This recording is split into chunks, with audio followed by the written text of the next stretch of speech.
আল্লাহ ছাড়া কেউ নাই আপনজন, বিশ্বাস করেন। আল্লাহ ছাড়া সত্যিকার অর্থে আপন বলতে কেউ নাই পৃথিবীতে। আমাদের একজন ছিলেন মুহাম্মদ সাল্লাল্লাহু আলাইহি ওয়াসাল্লাম, তিনি ইন্তেকাল করেছেন।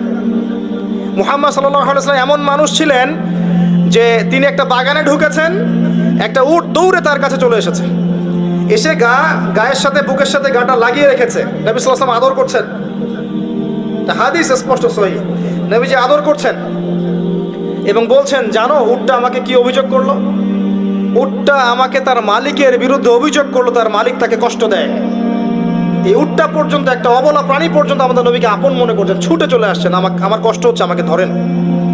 চিন্তা করতে পারেন? সুবহানাল্লাহ।